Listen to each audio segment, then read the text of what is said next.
Heavy industries और बड़े construction sites पे बहुत बड़ी बड़ी क्रेन्स का इस्तेमाल किया जाता है। इन इंडस्ट्रीज में काफी हैवी मटेरियल्स को शिफ्ट करने की जरूरत पड़ती है, जिसके लिए फिक्स्ड स्ट्रक्चर वाले ओवरहेड ट्रेवलिंग क्रेन्स का ज्यादातर इस्तेमाल किया जाता है। इन क्रेन्स को हम gantry crane, zip crane, monorail host या फिर क्रेन या ब्रिज क्रेन के नाम से जानते हैं। ये क्रेन्स हैवी मटेरियल को हैंडल करने के लिए डिजाइन होते हैं और इनका स्ट्रक्चर भी काफी हैवी और बड़ा होता है। क्रेन्स के हैवी होने के साथ साथ हैवी मटेरियल हैंडलिंग के कारण इनके ऑपरेशन में खतरे भी बहुत सारे होते हैं। अगर आपके वर्कप्लेस पे इस तरीके की हैवी क्रेन्स का इस्तेमाल किया जाता है तो as a safety professional, site supervisor, crane operator और एज ए रिगर आपको पता होना चाहिए कि इसके ऑपरेशन में क्या क्या खतरे हो सकते हैं और किस तरीके से काम करके इन खतरों को कम किया जा सकता है। सबसे पहले अब वीडियो में हम ओवरहेड क्रेन से होने वाले कॉमन एक्सीडेंट्स के बारे में जानेंगे। ओवरहेड क्रेन से रिलेटेड जो सबसे ज्यादा कॉमन एक्सीडेंट्स होते हैं वो ज्यादातर लिफ्टिंग एक्टिविटी के दौरान होते हैं। इन एक्सीडेंट्स की वजह से जो क्रेन ऑपरेटर्स होते हैं और जो आसपास काम करने वाले वर्कर्स होते हैं उनको सीरियस इंजरी या फिर फैटल इंजरी होने के चांसेज होते हैं। तो चलिए अब जानते हैं कि कॉमन एक्सीडेंट्स कौन कौन से होते हैं। सबसे पहले है ओवरलोडिंग।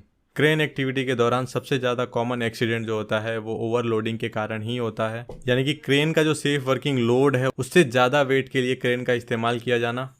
नेक्स्ट है caught in between moving gantry crane, यानी कि क्रेन का जो स्ट्रक्चर होता है वो ट्रैक पे मूव करता है, तो हो सकता है दो स्ट्रक्चर के बीच में या फिर किसी एक फिक्स्ड ऑब्जेक्ट और क्रेन के स्ट्रक्चर के बीच में आके फंसना, इस तरीके का एक्सीडेंट हो सकता है। हिट बाय मूविंग लोड और स्विंगिंग लोड, लोड का शिफ्टिंग करते समय लोड के कांटेक्ट में आ जाने से, हिट हो जाने से। Falling load due to insecure rigging. और नेक्स्ट है caught in between load and lifting gears. इसमें जो हम लिफ्टिंग गियर्स का इस्तेमाल कर रहे हैं, वायर रोप या फिर जो स्लिंग का इस्तेमाल कर रहे हैं, उसके बीच में हमारे हाथ का फंस जाना, इस तरीके के खतरे हो सकते हैं। अब आगे वीडियो में जानेंगे personal involve in lifting operation, यानी कि लिफ्टिंग ऑपरेशन में जो पर्सनल्स इन्वॉल्व हैं वो कौन है और उनकी क्या रिस्पॉन्सिबिलिटीज बनती हैं। सबसे पहले है लिफ्टिंग सुपरवाइजर। तो लिफ्टिंग सुपरवाइजर का काम होता है जो भी लिफ्टिंग एक्टिविटी होने वाली है उसको लेके जो टीम है, जितने भी ऑपरेटर हैं, उनको ब्रीफ करना और लिफ्टिंग प्लान के अकॉर्डिंग काम करवाना। नेक्स्ट है crane operator. Crane operator competent और ट्रेंड होना चाहिए। नेक्स्ट है ट्रेंड रिगर। साइट पे लिफ्टिंग के लिए जो इन्वॉल्व रिगर हैं वो ट्रेंड होने चाहिए, ये इंश्योर करना चाहिए। अब आगे वीडियो में जानेंगे कि क्रेन ऑपरेशन करने से पहले, क्रेन एक्टिविटी परफॉर्म करने से पहले कौन कौन सी विजुअल्स चेक करने चाहिए, हमें क्या क्या हमें चीज़ें देखनी चाहिए। सबसे पहले हम चेक करेंगे जो भी लिफ्टिंग इक्विपमेंट्स हम इस्तेमाल करने वाले हैं उनके टेस्ट का सर्टिफिकेट, और उनको विजुअली एग्जामिन करेंगे कि उसमें कोई भी तरीके का डिफेक्ट तो नहीं है, कोई टूट फूट तो नहीं है, किसी तरीके का डैमेज तो नहीं है। नेक्स्ट हमें लिफ्टिंग गियर एंड अप्लायंसेस की कलर कोडिंग एंड टैग को चेक करना चाहिए। नेक्स्ट चेक करना चाहिए कि जो क्रेन हम इस्तेमाल में लेने वाले हैं, जो इक्विपमेंट इस्तेमाल में लेने वाले हैं, उनमें कोई ऑयल लीकेज तो नहीं है, कोई अनयूजुअल वाइब्रेशन या साउंड तो नहीं है। नेक्स्ट चेक करना चाहिए कि जो क्रेन का रिमोट कंट्रोल है या फिर जो पेंडेंट कंट्रोल है वो सही तरीके से काम कर रहा है या नहीं कर रहा है, जितने भी उसमें इंडिकेशंस हैं, वार्निंग लाइट्स है, वो सही तरीके से काम कर रही हैं या नहीं कर रही हैं। इसके अलावा आपको कोई भी एक्टिविटी परफॉर्म करने से पहले ये इंश्योर होना चाहिए कि आप उस इक्विपमेंट से फेमिलियर हैं। क्रेन के load indicator, anti collision device and crane motion indicator को चेक करना चाहिए ये प्रॉपर वर्किंग कंडीशन में है या नहीं। कोई भी लिफ्टिंग एक्टिविटी परफॉर्म करने से पहले जो हुक ब्लॉक होता है उसे सही तरीके से चेक करना चाहिए। हुक में इंश्योर करना चाहिए कि सेफ्टी लैच अवेलेबल होना चाहिए। जो लिफ्टिंग इक्विपमेंट्स का इस्तेमाल हम करने वाले हैं जैसे साइकिल्स, वेब स्लिंग या वायर रोप्स, उन्हें विजुअली इंस्पेक्ट करना है कि कोई भी तरीके का डैमेज या डिफॉर्मेशन नहीं होना चाहिए। अगर कोई डैमेज है तो उन्हें सर्विस से अलग रख देना चाहिए और इनका इस्तेमाल नहीं करना चाहिए। अब आगे वीडियो में रिगिंग मेथड्स के बारे में देखेंगे। कोई भी लिफ्टिंग एक्टिविटी परफॉर्म करते समय रिगिंग जो की जाती है वो लिफ्टिंग एक्टिविटी को सेफली कंप्लीट करने के लिए बहुत महत्वपूर्ण होती है। इसमें रिगर्स को कुछ चीज़ों का ध्यान रखना चाहिए, जैसे कि लिफ्टिंग एक्टिविटी के दौरान जो लोड को हम शिफ्ट करने वाले हैं, लोड अनलोड करने वाले हैं, उसका लोड क्या है, इंक्लूडिंग लिफ्टिंग गियर्स। जिस क्रेन का हम इस्तेमाल करने वाले हैं, जिस लिफ्टिंग या होस्टिंग डिवाइस का हम इस्तेमाल करने वाले हैं, उसकी कैपेसिटी कितनी है, यानी कि सेफ वर्किंग लोड कितना है उसका। जो भी लिफ्टिंग गियर्स का हम इस्तेमाल करने वाले हैं उनका सेफ वर्किंग लोड क्या है, उनकी लिमिट क्या है, ये सब चीजें रिगर को पता होनी चाहिए और लिफ्टिंग एक्टिविटी से पहले इन सब चीजों को चेक करके इंश्योर करना चाहिए। रिगिंग मेथड में ही कई सारी ऐसी चीजें होती हैं जिनका जो लेवल होता है उन मटेरियल्स का अनइवन होता है, यानी कि जो सेंटर ऑफ ग्रेविटी होती है वो जरूरी नहीं है कि उनके सेंटर में हो। तो ऐसे मटेरियल्स जिनका सेंटर ऑफ ग्रेविटी उनके सेंटर में ना हो के साइड में होता है, उनको लिफ्ट करते समय उनकी सेंटर ऑफ ग्रेविटी का ध्यान रखना चाहिए और उसको ध्यान में रखते ही लिफ्टिंग गियर्स का इस्तेमाल किया जाना चाहिए। अब वीडियो में हम जानने वाले हैं ऑपरेशनल सेफ्टी, यानी कि जब हम क्रेन का इस्तेमाल कर रहे हैं, कोई लिफ्टिंग एक्टिविटी परफॉर्म कर रहे हैं, तो उस समय कौन कौन सी चीज़ों का ध्यान रखना चाहिए। सबसे पहले हमें ऑपरेटिंग इन्वायरमेंट, यानी कि जहाँ पे हम लिफ्टिंग एक्टिविटी को परफॉर्म करने वाले हैं उस एरिया को विजुअल इंस्पेक्ट करेंगे, चेक करेंगे वहाँ पे कोई तरीके का कोई ऑब्स्ट्रक्शंस तो नहीं है, कोई डैमेज तो नहीं है। लिफ्टिंग एक्टिविटी करते समय अगर कोई चीज़ आपको पता नहीं है या फिर कोई डाउट है तो उसके बारे में तुक्का नहीं लगाना चाहिए। आप अपने लिफ्टिंग सुपरवाइजर से या फिर साइट इंचार्ज से कांटेक्ट कर सकते हैं।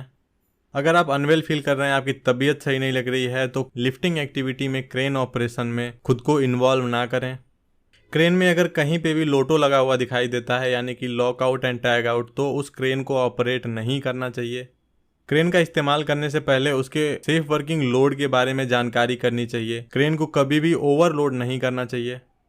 क्रेन या फिर होस्ट का जो रोप होता है, जो चेन होता है जिसमें हुक अटैच होता है, उसे कभी भी मटेरियल के आसपास लपेट के उसे स्लिंग की तरह इस्तेमाल नहीं करना चाहिए। मटेरियल स्विंगिंग को अवॉइड करने के लिए लोड को कभी भी साइड से लिफ्ट नहीं करना चाहिए। उसे हमेशा हुक को सेंटर में रख के या फिर मटेरियल के ऊपर पोजीशन करके लिफ्ट करना चाहिए। मटेरियल लिफ्टिंग के दौरान किसी भी मटेरियल के ऊपर बैठ के उस पर राइड नहीं करना चाहिए। लोड को शिफ्ट करते समय किसी के ऊपर से निकाल के नहीं ले जाना चाहिए। लिफ्टिंग से पहले ये इंश्योर करना चाहिए कि जो लोड है वो सही तरीके से सिक्योर किया गया है। क्रेन को ऑपरेट करते समय एक से ज़्यादा एक्टिविटी को परफॉर्म नहीं करना चाहिए, सिर्फ क्रेन पे फोकस करना चाहिए। जल्दीबाजी में कभी भी क्रेन को ऑपरेट नहीं करना चाहिए। साइट पर जितने भी क्रेन ऑपरेटर्स हैं और लिफ्टिंग में इन्वॉल्व टीम है, उन सबको क्लियर कम्युनिकेशन होना चाहिए। कम्युनिकेशन गैप होने की वजह से एक्सीडेंट्स होने के चांसेज हो सकते हैं। मटेरियल शिफ्टिंग करते समय टैगलाइन का इस्तेमाल किया जाना चाहिए ताकि लोड को स्टेबल रखा जा सके और स्विंगिंग को अवॉइड किया जा सके। क्रेन का इस्तेमाल किसी फंसे हुए ऑब्जेक्ट को खींचने के लिए या फिर पुल करने के लिए नहीं किया जाना चाहिए। कभी भी मटेरियल को लिफ्ट करके सस्पेंडेड नहीं छोड़ना चाहिए। अब जानेंगे हम टेंडन लिफ्टिंग के बारे में। टेंडन लिफ्टिंग यानी कि ऐसी कोई भी एक्टिविटी जिसमें मटेरियल को लिफ्ट करने के लिए, शिफ्ट करने के लिए एक से ज़्यादा क्रेन या फिर होस्ट का इस्तेमाल किया जाता है, उसे टेंडन लिफ्टिंग के नाम से जानते हैं। इस तरीके की एक्टिविटी को परफॉर्म करने के लिए जरूरी है कि लिफ्टिंग एक्टिविटी से पहले लिफ्टिंग प्लान एक कॉम्पिटेंट पर्सन के द्वारा प्रॉपर तैयार किया जाए, इमरजेंसी प्लान तैयार किया जाए और कॉम्पिटेंट पर्सन के द्वारा पूरी लिफ्टिंग एक्टिविटी को सुपरवाइज किया जाए। ओवरहेड क्रेन के मेंटेनेंस के बारे में जानते हैं। तो जो ओवरहेड क्रेन है और उसमें इस्तेमाल होने वाली एसेसरीज हैं, जो पार्ट्स हैं, वो सही कंडीशन में मेंटेन होने चाहिए। समय समय पे उनका मेंटेनेंस होना चाहिए और रिकॉर्ड रखना चाहिए। सही मेंटेनेंस होने की वजह से उनके फेलियर के चांसेस कम होंगे और जो ऑपरेटर और आसपास के काम करने वाले लोग होंगे उन्हें किसी तरीके का खतरा नहीं होगा।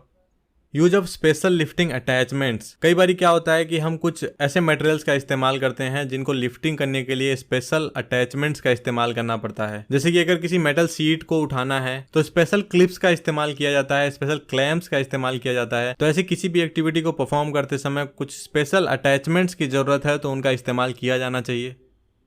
और अब सबसे लास्ट में आता है इन्वायरमेंटल कंडीशन। क्रेन ऑपरेशन के दौरान इन्वायरमेंट फैक्टर को ध्यान में रखना चाहिए। रेन, थंडर स्टॉर्म या फिर स्ट्रॉन्ग विंड में क्रेन का ऑपरेशन नहीं करना चाहिए। कोई भी लिफ्टिंग एक्टिविटी को परफॉर्म नहीं करना चाहिए। इनसे कई तरीके के खतरे उत्पन्न हो सकते हैं, इसलिए कभी भी रेन, थंडर स्टॉर्म और स्ट्रॉन्ग विंड के दौरान लिफ्टिंग एक्टिविटी को परफॉर्म नहीं करना चाहिए। तो इस वीडियो में अब तक हमने देखा कि ओवरहेड क्रेन्स का इस्तेमाल करते समय किन किन सावधानियों को ध्यान में रखना चाहिए। आशा करता हूँ आपको वीडियो अच्छी लगी होगी। अगर आपको कोई डाउट है या फिर आपको लगता है कि इसमें कोई पॉइंट छूट गया है तो आप हमें नीचे कमेंट सेक्शन में बता सकते हैं।